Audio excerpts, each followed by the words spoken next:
la saveur divine. Cette bonne nouvelle du royaume sera prêchée dans le monde entier pour servir de témoignage à toutes les nations. Alors viendra la fin. Préparation et présentation, Immaculée Milanesa.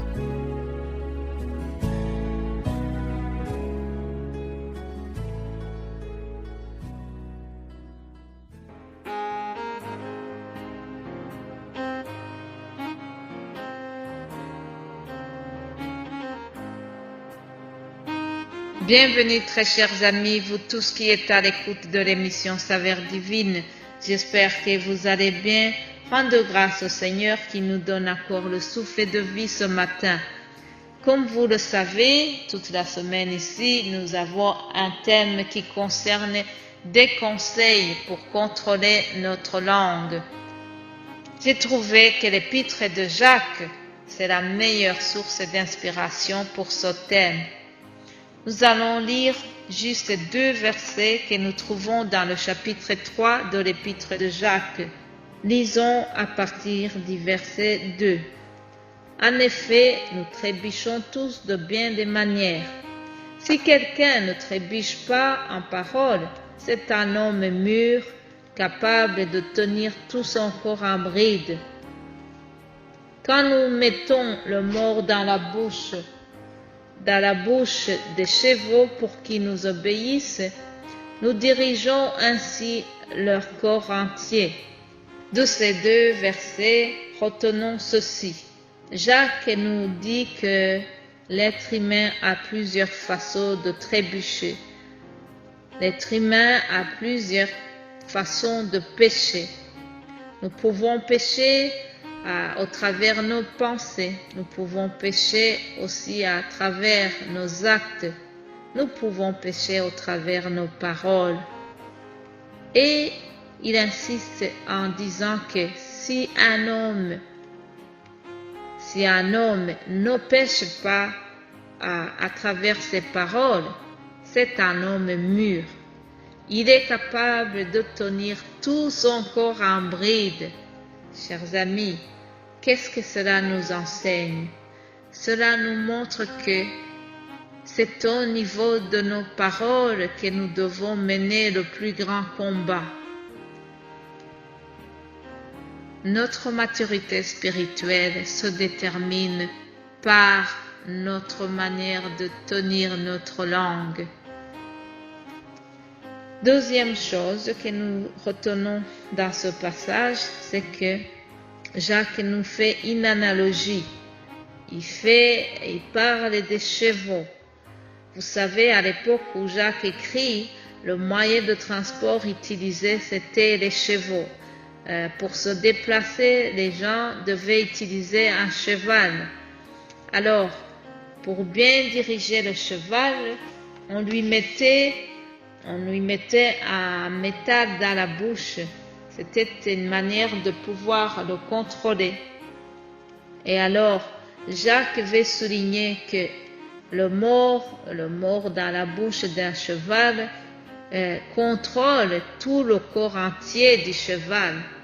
Et pourtant, ce métal, c'est un petit outil, et même si c'est un petit, il a le pouvoir de contrôler tout le cheval. Et c'est la même chose pour notre langue. La langue, si petite soit-elle, elle a le pouvoir de contrôler toute la personne et d'influencer les domaines de sa vie. Notre langue, même si elle est petite, souvent, c'est elle qui nous influence.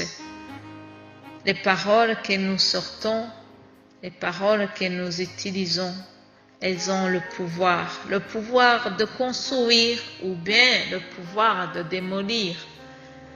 Jean-Jacques Goldman a chanté le pouvoir des fleurs.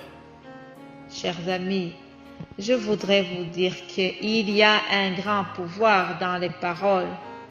Les paroles que nous utilisons ont un pouvoir extraordinaire. Savez-vous qu'un jeune garçon peut conquérir l'âme d'une fille grâce à de belles paroles? Ah oui, les paroles ont un impact très important dans notre vie. La Bible nous demande d'utiliser des paroles qui édifient les autres. Chers amis, je vous conseille vraiment de bien utiliser votre langue. Nous devons utiliser des paroles qui construisent les autres, des paroles qui les encouragent, des paroles qui les fortifient, au lieu d'utiliser des paroles qui découragent les autres. Je voudrais vous proposer de terminer par le psaume 39.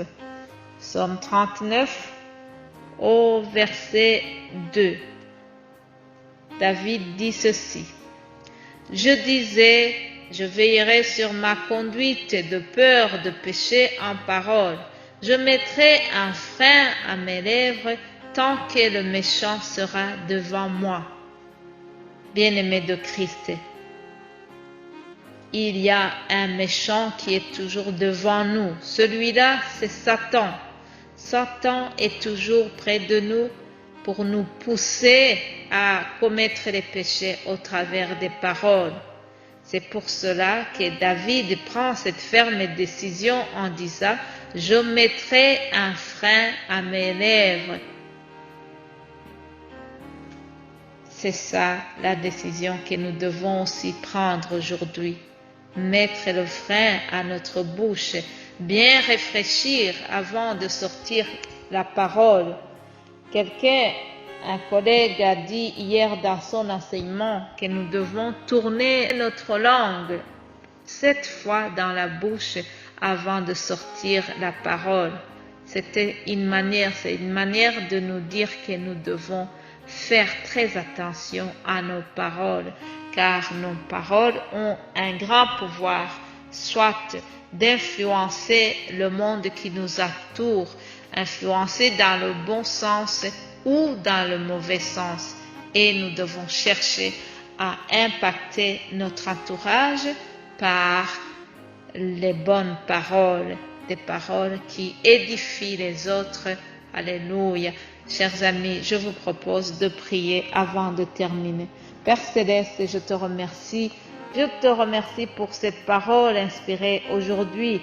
Merci parce que Jacques vient de nous faire remarquer que celui qui est capable de tenir sa langue, de contrôler sa langue, celui-là, c'est un homme mûr. Je prie que nous ayons tous une maturité spirituelle à partir d'aujourd'hui, à partir de cette parole que nous venons de voir, Seigneur, que le Saint-Esprit nous vienne en aide et que nous puissions toujours contrôler nos paroles, que nous puissions sortir des paroles qui édifient les autres, des paroles qui encouragent les autres. C'est au nom de Jésus-Christ que j'ai prié. Amen.